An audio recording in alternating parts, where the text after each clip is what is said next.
Hi, everybody. My name is Robin Hernandez, and I'm the founder and CEO of Bon Voyage. Bon Voyage is an app that's dedicated to helping travelers plan the details of their next trip with their friends and families. Now, at the conception of Bon Voyage, myself and my co-founders began by asking members of our target audience what frustrations they had when planning trips with other people. And some of the more common things that we heard were, people not replying in group chats, nobody being able to decide on plans, and just an overall difficulty with finding the availability to talk through options. And hearing these things, this resounded with myself and my co-founders because we had a lot of the same frustrations when trying to make plans with our friends and families. And for that reason, we created Bon Voyage around two main pillars: simplicity and robustness. Simplicity comes from the sense that you can start planning a trip in three simple steps. The first being to create a new event in the app to share with your friends and family. The second being to start submitting suggestions for travel dates, events, and more. And the last being to choose the agenda that meets everyone's needs and actually start booking the details of the trip.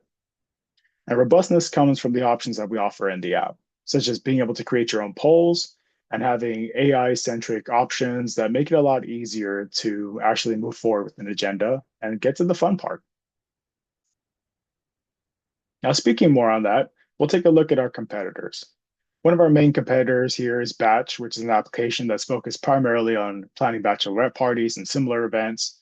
And then we have Wanderlog there at the end, which is more similar to us and just generalized group travel.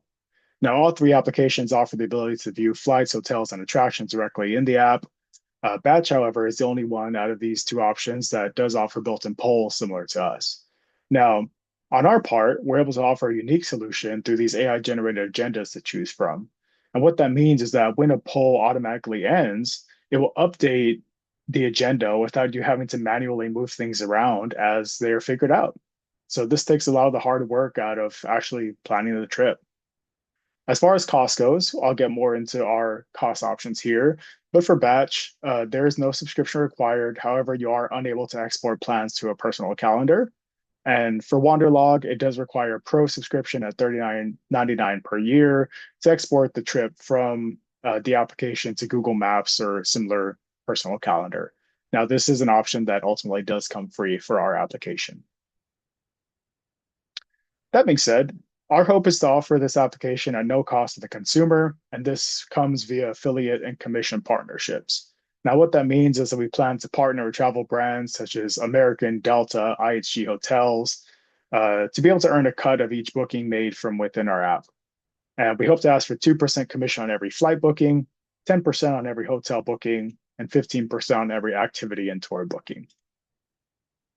Our go-to-market strategy is to begin in Seattle, Washington, which offers a relatively busy market as the 10th busiest airport in the United States, where we see about 60,000 group travelers per year. And moving on into the Pacific Northwest, where we see 4.2 million group travelers. And beyond that, expand into the United States at 27 million group travelers per year and housing some of the busiest airports, such as Atlanta, Chicago, and Dallas. Now, the team focusing on this is, again, myself, who is a computer programmer and client manager.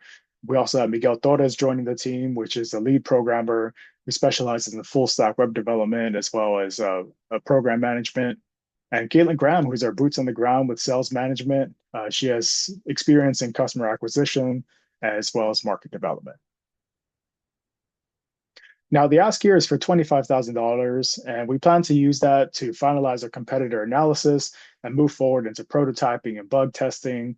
That way, we can then begin the online advertisement campaign come November 2026, and then actually launching the app in December 2026. That way, we can try to catch that summer booking moving into 2027 and hopefully have received our data analytics on the initial receivable of the application so we can start working through some of the fine-tuned details. Now, that being said, through the hard work of myself and my partners, we really just hope to remove a lot of the obstacles that we heard from our target audience in planning a trip. And that way they can really just focus on being present with the people in their lives and experiencing the things for the first time. And this helps them really just keep the sense of wanderlust alive because that's ultimately what drives us and what drives our audience.